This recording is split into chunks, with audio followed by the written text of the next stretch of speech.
ఉన్న మీ బంగారం ఈ రోజు ఎంత ధర చేస్తుందో కొమ్మూరి గోల్డ్ వాళ్ళకి కాల్ చేస్తే ఫ్రీ గోల్డ్ కాస్ట్ చెక్ చేసి చెప్తారు. నమస్కారం, సుమన్ టీవీకి స్వాగతం. నేను గీతాంజలి. ఇవాళ మనతో పాటు ఉన్న అతిథి ఆచార్య కాకునూరి సూర్యనారాయణమూర్తి గురువు గారు. వారితో మాట్లాడదాం. నమస్కారం గురువు గారు. నమస్కారం అమ్మాయి. ఎలా ఉన్నారండి? క్షేమంగా చాలా సంతోషం మీతో మాట్లాడడం. శుభం. గురుగారు, రాబోతున్నటువంటి తిథుల గురించి ఏమైనా ముఖ్యమైన పండుగలు ఉంటే మీలాంటి పెద్దవారిని అడిగి తెలుసుకుంటాం అసలు ఎలా ఆచరించాలి ఏమిటి అనేది. ఇందులో భాగంగా రాబోతున్నది తొలి ఏకాదశి. అసలు ఇప్పటి నుంచి కదా అసలైన పండుగ ప్రారంభం అని అంటారు. నిజమే. మరి ఏమిటండి విశేషాలు? తొలి ఏకాదశి ఎందుకు జరుపుకోవాలి, ఎలా జరుపుకోవాలి, అసలు విశిష్టత ఏంటి? తొలి ఏకాదశి నాడు ఆలయానికి వెళ్ళి దైవ దర్శనం చేయడం కన్నా ఇంట్లోనే ఉపవాస వ్రతం చేసి దీపారాధన చేసి దీపాన్ని చూస్తూ మౌనంగా మనల్ని మనం శోధించుకోవడం నిజమైన తొలి ఏకాదశి వ్రతం. ఏకాదశి నాడు తొలి అన్న శబ్దం కూడా ఉన్నది. వైదిక మార్గాన్ని అనుసరించి వరుణ ప్రకాశము అనే యజ్ఞం చేసి మనకు లభించిన ఆహారం తొలి పంట. ఈ ఆహారాన్ని ఆ యజ్ఞోపవీతం ఆ అగ్నిహోత్రుడికి అర్పించాలి. గత 2 నెలలుగా ఎండలు బాగా మండిపోయిన నేపథ్యంలో మనకు లభించే ఫలసాయం ఈ తీవ్రమైన అనారోగ్య హేతువైన వేడిమితో కలిసి ఉంటుంది. కాబట్టి తినకూడదు, మనం తినకూడదు. అగ్నిహోత్రుడికి ఆహారంగా ఇవ్వాలి, గోవులకు ఆహారంగా ఇవ్వాలి. ఈ రోజున ఉపవాస వ్రతం ప్రారంభం చేసి సప్తర్షి కృచ్ఛ్ర చాంద్రాయణ వ్రతం, ఇది కూడా ఉపవాస వ్రతాలే, ఇక అన్ని ఉపవాస వ్రతాలే ఉంటాయి. ప్రారంభం చేస్తూ చాతుర్మాస్య వ్రత దీక్ష కూడా ఏకాదశి నాడే ఆరంభం చెయ్యాలి. అంటే ఆహార నియమం ఈ రోజే చాతుర్మాస్య వ్రత దీక్ష ప్రారంభం చేయవలసింది ఆషాఢ శుద్ధ ఏకాదశి మొదలుగా కార్తీక శుద్ధ ఏకాదశి వరకు. ఏమిటి ఈ వ్రతం? ఆహార నియమం. ఆహార నియమం ప్రధానంగా ఉంటుంది. ప్రధానం. ఇందులో ఏ దేవుడిని పూజించడం లేదు కదా. చాతుర్మాస్య వ్రతంలో ఏ దేవతారాధన లేదు. ఆహార నియమం, జ్ఞాన సముపార్జన, జ్ఞానాన్ని అందరితో పంచుకోవడం, ప్రయాణాలు కట్టిపెట్టి ఒక చోట స్థిరంగా ఆవాసం ఏర్పాటు చేసుకోవడం. ఆషాఢ మాసంలో తొలి ఏకాదశి నాడు మనం శ్రీమన్నారాయణమూర్తి నిద్రిస్తాడు అని కూడా ఓ మాట చెప్తూ ఉంటారు. స్వామి నిద్రించడం ఏమిటి? స్వామి అసలు ఆయన పడుకుంటే ఎలా కదా. అంటే పడుకునేది మరొకటి ఉంది. అది మనలో ఉండేటటువంటి జ్ఞానకాంక్ష, తెలుసుకుందాం అన్న ఆలోచన తగ్గుతుంది. ఎందుకని? పగటి కాలం తగ్గిపోతూ రాత్రికాలం పెరిగిపోయేటటువంటి దక్షిణాయన పుణ్యకాలం కూడా ఇప్పుడే ప్రారంభం అవుతుంది. ఇక నుంచి రాత్రికాలం పెరిగిపోతూ ఉంటుంది. దానితో దేవతలకి ఇక రాత్రి పగలి కాలం కాదు. రాత్రి అయినందువల్ల రాక్షస ఆలోచనలు పెరుగుతాయి, జ్ఞానం తగ్గుతుంది, అవివేకం పెరుగుతుంది. అవివేకం పెరగడమే విష్ణుమూర్తి నిద్రించడము అంటే. అలాగే మనం తూర్పు, పడమర, ఉత్తర, దక్షిణ అనే విభజన చేస్తే 360 డిగ్రీలు ఉండే ఈ భూభాగము 180 డిగ్రీలు ముందర అంతా కూడా తూర్పు, వెనక అంతా కూడా పడమర, పై భాగం ఉత్తరం, దిగువ భాగం దక్షిణం. ఇది నిజమైన విభజన. కుడి చెయ్యి ఎడమ చెయ్యి కాదు. 180 degrees తో మనం కోణమానని చూసుకుంటే ఎదరగా ఉండేది తూర్పు, వెనకాతల ఉండేది పడమర. అప్పుడు ఊర్ధ్వం ఉత్తరం, అధోభాగం దక్షిణము అవుతుంది. వివేకాన్ని పెంచుకోవడం కోసం, మనలో నిద్రాణమై ఉన్నటువంటి కుండలిని శక్తిని జాగరూకతం చేయడం కోసం తొలి ఏకాదశి మొదలుగా ఉపవాస దీక్షలు పాటిస్తూ పగటి కాలం తగ్గిపోయినందువల్ల జీర్ణశక్తి తగ్గిపోతుంది. నేను మీకు సమాధానాన్ని పౌరాణికంగా కథలతో కాకుండా వైజ్ఞానికంగా చెప్పే ప్రయత్నం చేస్తున్నాను.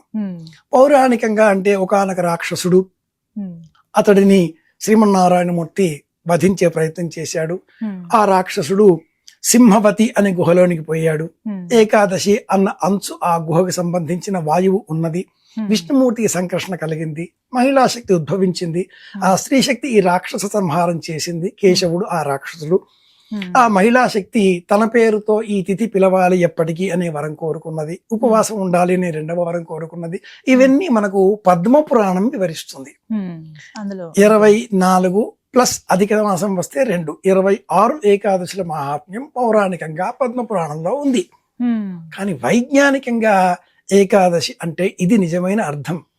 నేనెవరు, ఎక్కడి నుంచి వచ్చాను, ఏం చేస్తున్నాను, ఎలా మరణించాక ఏమవుతాను. ఉండాలి? ఇది వేదంలో ఉన్నటువంటి జ్ఞానం.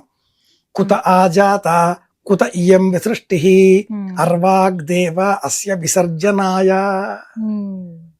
ఇది ఆధారంగా ఏకాదశి. అసలు ఈ విధంగా జరుపుకోవాలి. అయితే ఇక్కడే ఒక పెద్ద సందేహం వస్తుందండి.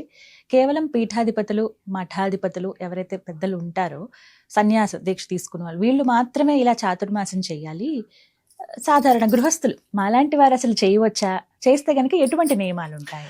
నిజానికి చేయవలసింది గృహస్థులే. అవునా? బ్రహ్మచారి, ఆ.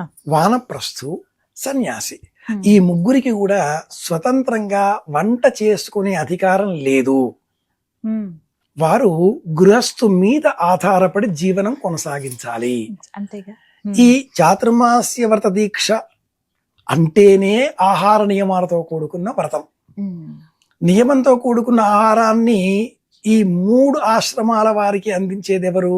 గృహస్థు, ఇల్లాలు. కాబట్టి వాళ్ళు ప్రారంభం చేయాలి ఈ వ్రతాన్ని. వారికే పూర్తి హక్కు, ఆధారాలు ఉంటాయి. బ్రహ్మచారికి గాని, వానప్రస్థుకి గాని, సన్యాసికి గాని వారి ఆశ్రమాధికారాన్ని అనుసరించి 3 గృహాలు, 5 గృహాలు, అంతకంటే మించి భిక్ష కూడా తీసుకునే అధికారం లేదు. భిక్ష ఖచ్చితం. భిక్ష ఖచ్చితం. ఒకవేళ ఇల్లాలు భిక్ష తేయడం ఆలస్యమైంది అంటూ ఆగ్రహంగా చూసిన ఆ సన్యాసితో, నేను కాకిని కాదు, నేను ఇల్లాలిని, మా భర్త నిద్రించే సమయం ఇది కాబట్టి ఆలస్యమైంది అని చెప్పిన కథ అందరికీ తెలుసు. గృహస్థు అన్ని ధర్మాలలోకెల్లా కూడా శ్రేష్టమైన ధర్మం. బ్రహ్మచారి ఉన్నత విద్య కోసం కాశీకి వెళుతూ ఉంటే, నాయన గృహస్థ ధర్మం గొప్పది, నా కూతుర్ని ఇచ్చి వివాహం జరిపిస్తాను అంటూ కన్యాదాత అతడికి తన కూతుర్ని ఇచ్చి వివాహం చేస్తాడు. అది కాశీ యాత్ర. అలాగే ఇల్లాలితో ఒకవేళ వియోగం సంభవిస్తే అతడు వానప్రస్థాశ్రమంలోనికి చేరతాడు. లేదు, జీవితంలో వేదాంతమే ఆదర్శవంతంగా తీసుకున్నప్పుడు తల్లి అనుజ్ఞ కాని, ఇల్లాలి అనుజ్ఞ కాని తీసుకున్న తర్వాతే సన్యాసాశ్రమం తీసుకోవాలి. వాళ్ళ అనుమతి లేకపోతే అర్హత లేదు కదా. కాబట్టి 4 ఆశ్రమాలలో శ్రేష్టం గృహస్థాశ్రమం. అటువంటి వ్యక్తి ఈ చాతుర్మాస దీక్షని ప్రారంభిస్తూ సప్తర్షి కుచ్ఛ చాంద్రాయణ వ్రతం అంటారు. ఏకాదశి మొదలుగా పౌర్ణిమ వరకు 7 రోజులు, 4 రోజులు, 5 రోజులు ఒక పూట తిని ఒక పూట తినకపోవడం. ఈ వ్రతాలు 4 రకాలుగా ఉంటాయి. అందులో ఒకటి ఇది. ఈ వ్రతాలన్నీ 2 రోజులు తినాలి, 2 రోజులు తినొద్దు. ఇప్పుడు ఏకాదశి వ్రతం అంటే కూడా దశమి నాటి రాత్రి తినకూడదు, ఏకాదశి ఉదయం ఏకాదశి రాత్రి తినకూడదు, ద్వాదశి ఉదయం తినాలి, ద్వాదశి రాత్రి మళ్ళీ ఉపవాసం తినకుండా ఉండాలి. అది హరివాసనం అంటే పాటించాలి. దశమి రాత్రి, ఏకాదశి ఉదయం, ఏకాదశి రాత్రి, ద్వాదశి రాత్రి ఉపవాసం, ద్వాదశి ఉదయం తినాలి. అది కూడా ఒక్కడు తినకూడదు, పంక్తిగా తినాలి. కేవల గోపతి కేవల. ఆషాఢ మాసం నుంచి మనం చేసే సమస్త వ్రతాలు పుణ్యకర్మలు. అలాగే నేను చాతుర్మాసానికి సంబంధించి అడిగినప్పుడు గురువుగారు ఆహార నియమమే ప్రధానం అన్నారు కదా, ఇందులో ఖచ్చితంగా తినవలసినవి ఏంటి, త్యజించవలసింది ఏమిటి ఈ మాసాల్లో? ధర్మ ప్రవృత్తి అనే గ్రంథంలో జాబితా ఉంది. ప్రథమ పరిచ్ఛేదంలోనే ప్రత్యేకమైన లిస్ట్ ఒకటి ఇచ్చారు. సంక్షిప్తంగా మనం గుర్తు తెచ్చుకోవాలి అంటే, నంజు పదార్థాలు, వంకాయ లాంటివి తినకూడదు. భూమిలోన పెరిగేటటువంటి బంగాళాదుంప లేదా ఇతర గడ్డ పదార్థాలు తినకూడదు. నూనె, ఉప్పు, కారం లేని పదార్థాలు తినాలి లేదా తగ్గించాలి. ఆకుకూరలను తినకూడదు. ఆషాఢ శుద్ధ ఏకాదశి మొదలుగా శ్రావణ శుద్ధ ఏకాదశి వరకు ఆకుకూరలు తినకూడదు. ఎందుకన్నారు? ఈ కాలంలోనే వర్షాలు బాగా పడుతూ ఉంటాయి. కాని పేరుకి గ్రీష్మ ఋతువు ఆషాఢ మాసం. గ్రీష్మ ఋతువులో వర్షం పడిన కారణం చేత అంతవరకు భూమి మనకు రోహిణి కార్తె రోళ్లు పగిలేంత వేడి, అంత వేడి ఇప్పుడు ఒక్కసారిగా వర్షం కురవడంతో ప్రకృతి పులకరించి మొలకెత్తి ఆకులుగా పంటలుగా బయటికి రావడంతో మనమంతా ఆహా అని తింటూ ఉంటాం. ఇప్పుడు పాలకూర ఈ ప్రమాణంలో లభిస్తుంది. ఆకు వెనకాతల సన్నటి గుడ్డు పురుగు మనం చూడొచ్చు ఆ, పరిశీలిస్తే. అవి ఉంటాయి. అందుకని మనల్ని తినకూడదు అన్నారు. ఊరికే చెప్తే ఎందుకు అని అంటాం కాబట్టి ఇది ఒక కథ చెప్పి వైజ్ఞానిక సత్యాన్ని జీవితంలో అన్వయించే ప్రకారంగా ప్రాక్టీస్ లో పెట్టుకునే విధంగా మారుస్తూ మొదటి నెల ఆహార పదార్థాలలో ఆకుకూరలు నో అన్నారు. నో అంటే నో. No, అంతే. ముఖ్యంగా ఇల్లాలు, మహిళ, గృహిణి, ఆడవాళ్ళు కదా, వాళ్ళు నో అంటే మరింత ఖచ్చితంగా నోనే కదా. No. రెండవ నెల శ్రావణ మాసం శుక్లపక్ష ఏకాదశి మొదలుగా భాద్రపదం వరకు పాలు, పాల ఉత్పత్తులు తినకూడదు. మూడవ నెల భాద్రపద శుద్ధ ఏకాదశి మొదలుగా ఆశ్వీజ శుద్ధ ఏకాదశి వరకు పెరుగు తినకూడదు. పెరుగు. అలాగే నాలుగవ నెల ఆశ్వీజ శుద్ధ ఏకాదశి మొదలుగా కార్తీక శుద్ధ ఏకాదశి వరకు పప్పు ధాన్యాలు తినకూడదు. ద్విదళ భక్షణం నకుర్యాత్ అంటూ ఈ సూత్రం పూర్తి అవుతుంది. ద్విదళములు, పప్పు ధాన్యాలు తినకూడదు. ఎందుకు ఇన్ని నియమాలు పెట్టారు? తింటే ఏమవుతుంది, పాలు తాగితే, టీ తాగితే అయిపోతామా, అన్నీ చెప్తూ ఉంటారు మీరు. జీర్ణ శక్తి తగ్గుతుంది సహజంగానే. నిద్రించే సమయం బాగా తగ్గిపోతూ ఉంటుంది. మెలకుగా వచ్చేస్తుంది, నిద్ర ఉండదు, తెలియకుండానే మెలకువ అయిపోతుంది. ఈ కారణాల చేత శరీరానికి అనారోగ్యం వచ్చి చేరుతుంది. 110 110 నుంచి 160 డిగ్రీల ప్రమాణంలో మన దేహంలో ధనంజయ వాయువు అనే వాయువు సంచారం చేస్తూ ఉంటుంది. దశవిధ వాయువులలో ప్రాణాపాన వ్యానోదాన సమాధానం అనే 5 కూడా శరీరానికి శక్తినిచ్చేవి అయితే మిగిలిన 5 కృకర, ధనంజయ అనే వాయువులు శరీరాన్ని పతనం చేస్తూ ఉంటాయి. కృకర అన్న వాయువు కంటి చివరలలో ఉంటుంది, కందురెప్పలకారంగా ఆరంభమవుతుంది, మన ఆయుర్దాయం కౌంట్ డౌన్ స్టార్ట్ అవుతుంది. రెండవదైనటువంటి ధనంజయ వాయువు నాభి నుంచి హృదయం వరకు ప్రసరిస్తూ ఉంటుంది. 110 to 180 160 డిగ్రీస్ అని చెప్తారు ఈ ప్రమాణాన్ని. కోణమానని ఇందాక చెప్పుకున్న ఉదాహరణ ఉంది కదా 180 డిగ్రీస్ లో. ఈ ఏకాదశి మొదలుగా ఉండే తిథులలో ఆహారం తినకపోతే లభించే ఆ కొద్దిపాటి సూర్యకాంతి శరీరం లోన ఉండే నీటిని కూడా జీర్ణం చేసేయడానికి ఉపయోగపడుతుంది. జీర్ణం అయిపోతే ఆరోగ్యం కదా. పదార్థం స్వీకరించినది రూపాంతరం చెందాలి. ఎలా తిన్నామో అలాగే ఉంటే ఎలా? ఇప్పుడు మన వాళ్ళు ఉప్పు వద్దంటారు. ఎందుకు వద్దంటారు? సింపుల్ కారణం, ఉప్పు కాస్త ఎక్కువగా వేస్తే ఆ పదార్థం చెడిపోదు. పచ్చళ్ళు పెట్టినప్పుడు ఉప్పు తక్కువైపోతే, పచ్చళ్ళు పెట్టినప్పుడు ఉప్పు తక్కువైతే ఫంగస్ వస్తుంది, పాడైపోతాయి. అందుకని ఆ పచ్చళ్ళు, పప్పులు, కూరలు బాగా ధారాళంగా దట్టించి మరి ఉప్పు వేస్తే బ్రేవ్ అని మనం తిన్న పదార్థం జీర్ణం కాదు, ఎలా తిన్నామో అలాగే ఉంటుంది. అది రూపాంతరం చెంది శక్తిగా మారాలి కదా, కన్వర్షన్స్ కావాలి కదా, లేకపోతే ఎలా?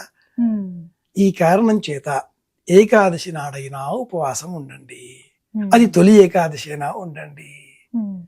లేదు మీకు ఓపిక ఉంటే గృహస్థు అయితే తప్పనిసరిగా ఇల్లాలి ఆధీనంలో ఇల్లు కాబట్టి ఆ క్రమంగా మీరు చాతుర్మాస్య వ్రత దీక్షలు ఉపవాసం కొనసాగించండి.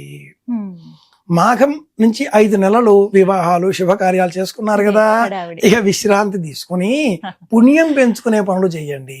దక్షిణాయనం కదా, పండుగలు కదా, ఇలా చెప్పారు. ఇది పరమార్థం ఉంది వీటిల్లో. వైజ్ఞానిక పరమైన సత్యాన్ని మన వాళ్ళు పద్మపురాణం ఇంకా అనేక పురాణాలలో కథల ద్వారా జీవితంలో సైన్స్ ని సంప్రదాయాల పేరిట ఆచరించే ప్రయత్నం చేశారు. ఇది చెయ్యండి చాలు అన్నారు. ఇది సంగతి. గురుగారు, అలాగే మరొక సందేహం అండి వీటికి సంబంధించే. చాతుర్మాస వ్రతాలు, ఈ దీక్షలు అని చెప్పి పీఠాధిపతులు, మఠాధిపతులు, సన్యాస దీక్షలో ఉన్నవారు ఎక్కువగా వారు ఆచరించడం అనేది మాకు ఎక్కువగా తెలిసినటువంటిది. ఇందాక మీరు చెప్పారు అసలు ఆచరించాల్సిందే గృహస్థులు అని చెప్పి.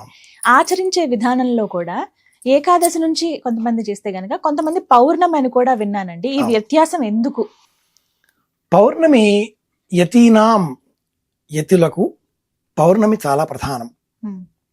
అలాగే గృహస్థుకు కూడా పౌర్ణిమ, అమావాస్య వాటికి సంబంధించిన యజ్ఞయాగాది క్రతువులు ఉన్నప్పటికీ గురు పౌర్ణిమ, ఆషాఢ పౌర్ణిమ యతులకు మహాలయ దీక్ష ఆరంభం అవుతుంది. యతులకు శ్రాద్ధ కర్మలు లేవు, వారికి శ్రాద్ధ కర్మలు ఉండవు, ఆరాధన ఉంటుంది, ఆరాధన మాత్రమే ఉంటుంది. ఈ ఆషాఢ శుద్ధ పౌర్ణిమ మొదలుగా పంచమాపరపక్షములు, తెలంగాణ భాషలో చెప్పాలి అంటే పెద్దల దినాలు అని చెప్పాలి. ఎక్కడో భాద్రపదంలో వచ్చేటటువంటి కృష్ణపక్షంలో అని మనం చెబుతూ ఉంటాం, అది ఐదవది. నిజానికి ప్రారంభమయ్యేది ఆషాఢ పౌర్ణిమ. ఇప్పుడే ఆషాఢ పౌర్ణిమ నుంచి ఆషాఢ అమావాస్య ఒక పక్షం, శ్రావణ మాసంలో శుక్ల కృష్ణ పక్షాలు 2, 3, భాద్రపదంలో వచ్చే శుక్ల కృష్ణ పక్షాలు 4, 5. ఈ పెద్దల దినాలకు పంచమాపరపక్షములు అని పేరు. ఆషాఢస్యాం, ఆషాఢ మాసంలో ప్రారంభం చేసి ఆషాఢీం అవధీం కృత్య పంచమ్యాం పక్షమాశ్రిత పితృవ్యాం పక్షమాశ్రిత. ఆషాఢం నుంచి పంచమాపరపక్షములు పౌర్ణిమ నాడే ప్రారంభం అవుతాయి. ఈ యతులకు వారి తల్లిదండ్రులకు శ్రాద్ధాధికారులు చేసే అధికారం కూడా లేదు. వారు సన్యాసం తీసుకున్నారు కదా, లేదు. కాబట్టి వారంతా ఈ ఆశ్రమ ధర్మానికి అనుకూలంగా పౌర్ణిమ నుంచి ప్రారంభం చేస్తారు. ఇక్కడ ఇంకొక చిన్న మెలిక కూడా ఉంది.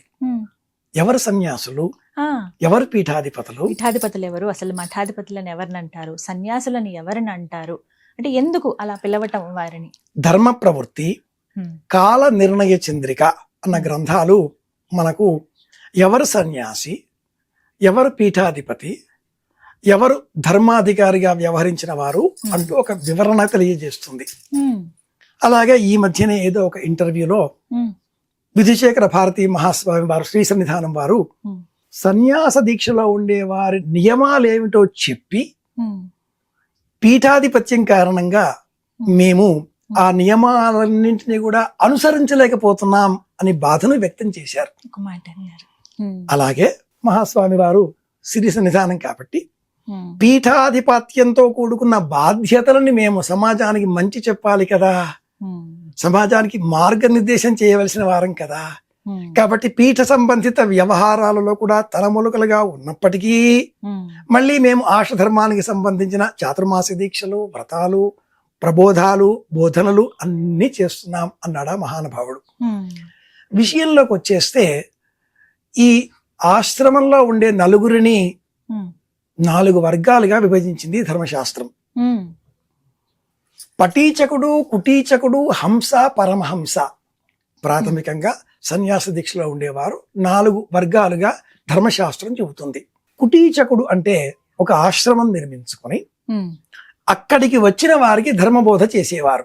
బహూదకుడు అంటే కుటీచకుడున్నా పటీచకుడున్నా ఒకరే, రెండవ వారు బహూదకుడు. బహూదకుడు అంటే అంతటా సంచారం చేస్తూ స్థిర నివాసం ఏర్పాటు చేసుకోక ఎవరు ఏది అడిగితే వారికి అది చెబుతూ, అడిగితేనే చెప్పాలి, అడగకపోతే చెప్పకూడదు, చెబుతూ జీవితాన్ని సంచార మార్గంలో తీసుకువెళ్ళేవారు. 3వది హంస. హంస జీవనంలో ఉన్నవారు ద్వంద్వాతీతం, సకలమభేదం, తత్వమస్యాధిలక్ష్యం, ఏకం నిత్యం విమలచరితం, సర్వధి సాక్షిభూతం, భావాతీతం, త్రిగుణరహితం, సద్గురుం తన్నమామి కదా. కాబట్టి త్రిగుణాలకు అతీతంగా, సత్వరజస్తమో గుణాలకు అతీతంగా శ్వాస పైన ధ్యాసతో బ్రతికేవారు హంస. వైదికంగా హంస హంస పరమహంసోహం హంసోహం హంస అని ఒక సూత్రం ఉంది. అవునండి. అంతెందుకమ్మాయి, లౌకికంగా ఒక మాట చెప్పుకుంటాం కదా, హంస పోయింది అంటారు, హంస వెళ్ళిపోయింది శరీరంలోంచి అంటారు. సోహం దాన్నే చెప్తూ ఉంటాం. అహం బ్రహ్మాస్మి సోహం హంస, ప్రాణం హంస. మహిళలకు ఎందుకు శాస్త్రం ఇంత గొప్ప పీట వేసింది అంటే, కన్యాదాన సమయంలో వారికి బులాకి అనే ఒక ఆభరణం ఉంటుంది. ఆ బులాకి అంటే అది హంస, అది ముక్కు దూలం మధ్య భాగంలో ఉంటుంది. అది ఉంటేనే కన్యాదానం చెయ్యాలి, అది లేకపోతే కన్యాదానార్హత లేదు. అది హంస, శ్వాస పైన ధ్యాస. ఇది కలవారు హంస. ఈ దీక్షలో ఉన్నవారు నెమ్మదిగా ఇల్లాలు కూడా ఆ దీక్షలో దశలో ఉన్న వారికి దైవంగానే కనిపిస్తుంది. రామకృష్ణ పరమహంస ఆయన ఒక్కడనే ఈ పేరుతో మనం పిలుస్తూ ఉన్నాం. శ్రీరమణులు వారినొక్కరినే మనం భగవాన్ రమణ మహర్షి అని సంబోధన చేస్తున్నాం.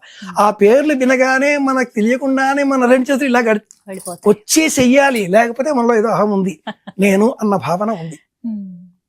సన్యాస ఆశ్రమంలో ఉన్నవారు పటీచకుడు, బహూదకుడు, హంస, పరమహంస. ఇందులో పరమహంస స్థితికి చేరిన వారు పీఠాధిపతి అవుతారు. వాళ్ళలో అన్నింటికీ అతీతమైనటువంటి ఆలోచనా శక్తి ఉంటుంది. తిట్టినా ఒకే రకంగా, పొగిడినా ఒకే రకంగా, వీటిని వారు ఎప్పుడూ వారు పరిగణనలోనికి సమయం ఉండదు వారికి. అలాగే పీఠాధిపతుల సంప్రదాయాలలో కేవలం నమకం మాత్రమే చెబుతారు, చమకం చెప్పరు. ఎందుకని గురుగారు? నమకములో విశ్వవ్యాపితమైనటువంటి శివశక్తి చైతన్య వర్ణన మాత్రమే ఉన్నది. చమకములో లౌకికమైనటువంటి కామనలు ఉన్నాయి. నాకు ఇది కావాలి, నాకు అది కావాలని అడుగుతూ, ఇవన్నీ వద్దు అనేవాడు సన్యాసి. కావాలి అంటే ఎలా? శివతత్వాన్నే ధ్యానం చేస్తూ పీఠాధిపత్యంలో ఉన్నవారు ఓం నమ శివాయ అని కూడా అనరు. కేవలం ఓం ప్రణవ శబ్దాన్ని మాత్రమే ఉచ్చారణ చేస్తూ ఉంటారు. గృహస్థు కేవలం ఓం అనకూడదు. గృహస్థుకు మళ్ళీ వెంటనే ఓ పదం ఉండాలి. ఓం నమ వెంకటేశాయ, ఓం నమ శివాయ, ఓం నమో నారాయణాయ, ఒక లింక్ ఉండాలి. సో ఈ విభజన క్షుణ్ణంగా తెలిసిన వారు పీఠాధిపతులు అవుతారు. ఈనాటి కాలంలో ఆమ్నాయ పీఠాలు, వేల సంవత్సరాల చరిత్ర, అవి పీఠాలుగా పరిగణనలోనికి ఉన్నాయి. మనం శ్రీపీఠం, ద్వారకా, పూరి, అలాగే శృంగేరి, మూలపీఠం మాది అని చెప్పే కంచిపీఠం, వీటిని మనం పీఠాలుగా స్వీకరిస్తున్నాం. మఠం అన్న పేరిట శ్రీ వైష్ణవ ధర్మానికి సంబంధించిన, విశిష్టాద్వైత సంప్రదాయానికి సంబంధించిన 74 ఏకాంగుల నేతృత్వంలో, ఇది కూడా వేల సంవత్సరాల చరిత్ర. చినజీర స్వామీజీ వారి మఠాలన్నీ కూడా ఈ వర్గంలోనికే వస్తాయి. వారికి యజ్ఞోపవీతం ఉంటుంది, శిఖ ఉంటుంది, కుటుంబము ఉంటుంది. ఈ ఆశ్రమంలో ఉన్న వారిని ఇలా మనం గమనిస్తూ ఉన్నాం. అలాగే మరి ఒక ధర్మం అద్వైత, విశిష్టాద్వైత, ద్వైత ధర్మం కూడా మనకు తెలుసును కదా. దీనికి కూడా ఒక 1000 సంవత్సరాల పైగా చరిత్ర ఉంది కదా. మధ్వ ధర్మావలంబులలో వారికి కూడా ఉత్తరాది మఠం కానీ ఇంకా కొన్ని మఠాలు ఉన్నాయి కదా. ఆ మఠ సంప్రదాయాలలో వివాహం చేసుకొని అనంతరం సన్యాసం తీసుకోవచ్చు. ఇప్పుడున్న సుబుధేంద్ర స్వాముల వారు కూడా అలాగే మనకు మంత్రాలయ పీఠాధిపతి దర్శనమిస్తారు. ఇక ఉత్తరాది మఠంలో ఉండే పీఠాధిపతి తొలిసారిగా ఇప్పుడు మనకు 8 సంవత్సరాలలోనే సన్యాసాశ్రమం తీసుకొని తర్కం మీమాంస చదువుకొని వారు మనకు ప్రత్యేకంగా ద్వైత ధర్మ బోధ చేస్తున్నారు. జీవుడు ఈశ్వరుడు వేరే అనే మార్గం. ఇవి కాకుండా అష్టమఠాలు మనకు ఉడిపిలో కనిపిస్తూ ఉంటాయి. ఇవన్నీ ఎందుకు గుర్తు చేశారు అంటే తల్లి, సామాన్యులు కాషాయం వస్త్రం ధరించగానే వారు పీఠాధిపతి అనే భ్రమలో పడిపోతున్నారు. దత్తపీఠం అది గురుపీఠం, ఒక పరంపర, దత్తాత్రేయ సంప్రదాయం. ఎన్నో సంవత్సరాలుగా ఆ పీఠంలో దత్త చరిత్ర ఆధారం, అర్చనా విధానం, సంయమన దృష్టి. వారు విశ్వవ్యాపితంగా, ప్రపంచవ్యాప్తంగా హనుమాన్ చాలీసా కావచ్చు, భగవద్గీత కావచ్చు, ప్రపంచవ్యాప్తంగా వందలాది, వేలాది, లక్షలాది మందిలో భక్తి చైతన్యం నింపుతూ జ్యేష్ఠ శుద్ధ ఏకాదశి వారి జన్మతిథి. వారు విశ్వవ్యాపితంగా దత్త సంప్రదాయాన్ని, గణపతి సంప్రదాయాన్ని, చిన్నారి బాలబాలికలలో భక్తి మార్గాన్ని బోధిస్తున్నారు. పీఠం అనగానే దశనామి అనే పద్ధతులలో పూరి, సరస్వతి, భారతి ఈ పేర్లు వాళ్ళకి ఉపనామంగా లేదా ఆ చివరలో బిరుదావళిలో ఉంటాయి. ఇదే క్రమంలో అద్వైత మార్గాన్ని అనుసరించే పీఠాలు అనాదిగా ఉన్న వాటిల్లో మనం దత్తపీఠం కూడా జమ చేసుకోవచ్చును. శంకర పీఠాల అనుగుణంగానే పుష్పగిరి పీఠం, తపోవన పీఠం కొన్ని ఇలా ఉన్నాయి. ఇవి కాకుండా ఈనాటి కాలంలో ఎన్నో పీఠాలు వీధి వీధికి ఒకటి చొప్పున తయారవుతున్నాయి తల్లి. చాలా చూస్తున్నాం. ఇది కొంచెం మనకు మనసుకు కష్టం కలిగించేదే కావచ్చు, కానీ ఈ పీఠాలన్నీ భక్తి మార్గాన్ని అనుసరిస్తున్నాయి. ఒక పీఠం అన్నప్పుడు పీఠ సంప్రదాయాన్ని అనుసరించి అర్చనామూర్తి, దక్షిణామూర్తి లేదా శారదా చంద్రమౌళీశ్వర లేదా లక్ష్మీనారాయణ అర్చామూర్తి, ఒక పూజా విధానం, ఉదయం నుంచి రాత్రి వరకు క్రమదీక్షాక్రమం, నియమావళి ఇవన్నీ ఉంటాయి. ఆధునికంగా ఏర్పడేటటువంటి అనేక పీఠాలు మనం చూస్తున్నాం. మనం ఎవరిని నొప్పించకూడదు, ఏ పేరు తీసుకోకూడదు. కానీ ఈ పీఠాలన్నీ తమవి అయిన స్వంత పాండిత్యంతో, స్వంత జ్ఞానంతో ఒక పీఠం విశాఖపట్నంలో ఏర్పడింది ఈ మధ్య కాలంలో. వారితో నాకు సంభాషించే అవకాశం లభించింది. వారి అర్చామూర్తి చాలా భిన్నమైన మార్గంలో ఉంది. నేను వారితో మాట్లాడి ప్రత్యక్షంగా అడిగాను, ఈ అర్చామూర్తి ఏ సంప్రదాయంలోనిది? అదేదో సాగర సంగమం సినిమాలో నాట్యం చేసే సమయంలో ఇది ఏ సంప్రదాయం అంటే సంప్రదాయాలెన్నో తెలుసా అని చూచినట్లుగా ఆయన నన్ను చూచి ఇది ఖడ్గమాల సంప్రదాయాల్లో వచ్చే రూపము అన్నాడు. ఆ ఖడ్గమాల దేవీమాల, ఖడ్గ శబ్దం ఉన్నందువల్ల మీరు ఆ పేరుతో చెబుతున్నారు. 108 రూపాలు నాకు తెలుసును, ప్రతి రూపము నాకు కళ్ళల్లో ఉంది. మీరు అర్చించే ఈ మూర్తి అందులో ఎక్కడా కనపడలేదే అని అడిగాను. ఆ పీఠాధిపతి, మా గురువు గారు నాకు చెప్పారు ఇది మాకు సంబంధించినది అంటే, ఇది అనూచానంగా వస్తున్నటువంటి పురాతనమైనటువంటి సనాతన ధర్మానికి సంబంధించిన విధానం కాదు. ఇలాంటి పీఠాలు చాలా ఏర్పడుతున్నాయి. ఇది బాధాకరం. వీటిని మరి ఆధునికులు, youngsters, youth, so called people, why they are supporting?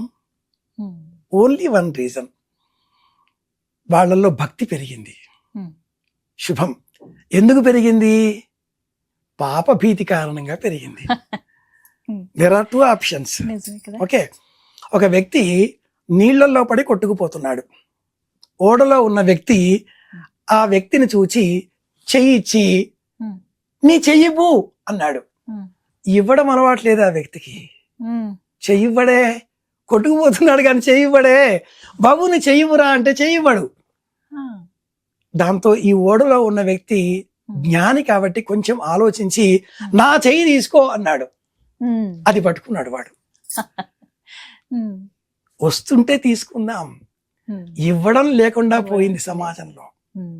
డబ్బు కావాలి, పుణ్యం కావాలి, పుణ్యం కర్మలు చెయ్యం. ఓకే, షార్ట్ కట్ మెథడ్స్ ఉన్నాయా? ముక్తి ఎలా వస్తుంది?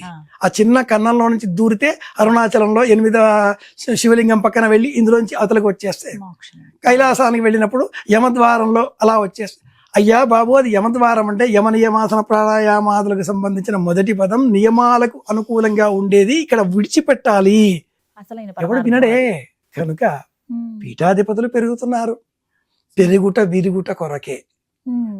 సత్యం అబద్ధం ఆడే లోపల, అబద్ధం దేశమంతా తిరిగి వచ్చే లోపల సత్యం నిదానంగా తెలుస్తుంది. ఇది విషయం. నిజం చెప్పలేసుకునే లోపు అబద్ధం ఊరంతా తిరిగి వస్తుంది. చాలా మంచి సామెత గుర్తు చేశారు. అనంతమైన విజ్ఞానాన్ని మన ప్రాచీనులు ఇలా షార్ట్ కట్ గా సామెతలో ప్రావర్బ్ లో పెట్టేశారు. అసలు వీటిపైన ఒక వీడియో చేద్దాం గురువు. తప్పకుండా బాగుంటుంది. నేటి తరానికి కూడా తెలియజేసినట్టు ఉంటుంది. తప్పకుండా. కానీ నిజం, కరెక్ట్ మాట అన్నారండి. చాలా అంటే భక్తి పెరిగింది, ఎక్కడైనా పీఠమనో ఇలా పెడుతుంటే వెళుతూ ఉన్నారు. కానీ అసలు అర్థం ఏంటి? పీఠాధిపతి ఏం చేస్తారు? వాళ్ళ వల్ల అసలు ఇప్పుడున్నటువంటి సమాజానికి ఉపయోగం ఏమిటి? ఏం చేయదలుచుకున్నారు? వారి బాధ్యతలు ఎలా ఉంటాయి? ఇవనేవి ఇప్పటి జనరేషన్లో ఎవరికి తెలియట్లేదండి. వాస్తవానికి పూర్తిగా నాకు తెలియకపోవచ్చు. మనకు ఆ గౌరవం ఉంటుంది. తల్లిదండ్రులు చెప్పినట్టుగా వారిని గౌరవించాలి. సాక్షాత్తుగా అమ్మవారే వీరు, అయ్యవారే వీరు, వారి రూపంలో గురువులు మనకు కనబడతారు అనే వరకు తెలుసు. చాలా మంచి మాట. శంకర భగవత్పాదుల వారు ఒక శ్లోకం చెప్పి ఉన్నారు, జటిలో ముండి కుంచిత వేష అని చెప్పి. ఎందుకు ఆధునిక భాషలో చెప్పుకోవాలి అంటే, వేమన్న కూడా అన్నాడుగా, తలలు బోడులైన తలపులు బోడులా. అంతేగా. కాషాయం కట్టినంత మాత్రాన ఆలోచనలలో మార్పులు వచ్చేస్తాయా? నిజంగా వచ్చిన వారు సన్యాసి. తమాషాగా ఓ మాట వేళాకోళంగా చెప్తూ ఉంటారు, లోకాన్ని విడిచిపెట్టిన వాడు సన్యాసి, లోకం విడిచిపెట్టిన వాడు సన్నాసి. చిన్న అక్షరంలో చిన్న మార్పు. లోకం విడిచిపెడితే సన్నాసి, లోకాన్ని విడిచిపెడితే సన్యాసి. ఇది లోకరీతి. అంటే మీకు ఏమనిపించింది అంటే ఈ మధ్య కాలంలో జరుగుతున్నటువంటి పరిస్థితి గాని, ఇంతమంది బాధాకరం తల్లి. ఇన్ని పీఠాలు రావడం, ఇంతమంది కంటి ముందరే వేల లక్షల కోట్ల సంఖ్యలో గోశాల నిర్వహణ, ఆలయ నిర్వహణ, వేద పాఠశాల నిర్వహణ, వైదిక గ్రంథాల ప్రచురణ, వేదమత పునరుద్ధరణ, సనాతన ధర్మాన్ని ఉద్ధరించడం, హిందూ ధర్మాన్ని విశ్వవ్యాపితం చేయడం, ఇలాంటి పడికట్టు 10 కమాండ్మెంట్స్ లాగా ఉండే వాక్యాలని వల్లెవేస్తూ అనేకులు ఇది ఒక వృత్తిగా మార్చుకుంటున్నారు. ఇది బాధాకరం. ఇది ఒక వృత్తిగా మారిపోయింది. ప్రవచనాన్ని ఒక వృత్తిగా చేసిన వారు మహానుభావులు మన మధ్య ఉన్నారు. ప్రవచనం వృత్తి నిర్మోహమాటంగా చెప్పాడు ఆయన. ఇప్పుడు ఉండే సమస్త ప్రవచనకారులకు మూలం కృష్ణమాచార్యుల వారు. 70-80 ప్రాంతంలో వారి ప్రవచనాలు పరమాద్భుతం. వీడియోలు లేవు, ఆడియోలే ఉంటాయి. వారి మాటలే ఎవరైనా వినా, ఎవరైనా చెప్పినా కూడా. సంతాన గోపాలాచార్యులు మరి ఒకరు. సంతాన గోపాలాచార్యుల వారి ప్రవచనాలు ఇప్పుడు చెప్పే ప్రతి సీనియర్ ప్రవచనకారుడు ఆ ప్రవచనాలే వింటాడు, వాటిని అనుసరిస్తాడు. మీరు కొంచెం ఈ చరవాణిలో కౌసల్య సుప్రజారామ అని వెతికితే వారి ప్రవచనం వినిపిస్తుంది. వారు కనపడరు. ఏమైనా కూడా మీరు మీకేమనిపిస్తుంది అని అడిగారు కాబట్టి వ్యక్తిగతంగా నాకు చాలా బాధ కలిగించే అంశం అవుతున్నది. సామాన్యులంతా తమ కోరికలు ఎలా నెరవేరుతాయా అనే ఆవేగంతో పడి ఏం చేస్తున్నామా మర్చిపోతున్నారు. ఆషాఢ శ్రావణ మాసాలలో ఏం చేస్తే క్షేమం కలుగుతుంది, అమ్మవారి అనుగ్రహం కలుగుతుంది అంటే ఒక సోదరికి ఇందాక చెప్పాను. ఇంట్లో ఉండే ఇల్లాలు, అమ్మ, తల్లి, చెల్లెలు, భార్య, వీరికి బహుమానాలు ఇవ్వండి, వారిని ఆనందపరచండి, అమ్మవారి అనుగ్రహం వస్తుంది. ఆ బొమ్మ అనుగ్రహం కంటే ఇంట్లో ఉండే అమ్మ అనుగ్రహం గొప్పది కాదు. వీళ్ళని విడిచిపెట్టి ఎక్కడో తిరుగుతున్నావు, అమ్మా నాన్న కంటే మించిన దేవతలు ఉంటారా? అలాగే గురువు అన్నప్పుడు ఎవరి ఇంటికి వారి ఇంటికి సంబంధించినంత మేరకు గ్రాండ్ ఫాదర్, తాతగారు, తండ్రి గారు, ముత్తాత గారు ఒక గురువుని ఆశ్రయించి ఉన్నారు. వారు ఒక ధర్మానికి చెందినవారై ఉన్నారు. స్మార్తులో, వైష్ణవులో, మధ్వలో, శైవులో, వీర శైవులో, వీర వైష్ణవులో, లింగాయతులో, లింగధారలో ప్రతి కులానికి ఒకటి ఉంది. అది తెలుసుకుని పాటించండి చాలు. కొత్త దేవుడండి, కొత్త గురువులు ఎందుకు? గురువులు లేరా? జగద్గురువులు కృష్ణుడు లేడా? ఆయన తర్వాతే ఎవరైనా. చాలా చక్కగా చెప్పారు. మాకున్న సందేహాలు కూడా నివృత్తి అయిపోయి ఈ మాటతో చక్కగా వివరించారు గురువు గారు. ధన్యవాదాలండి. కృష్ణార్పణం.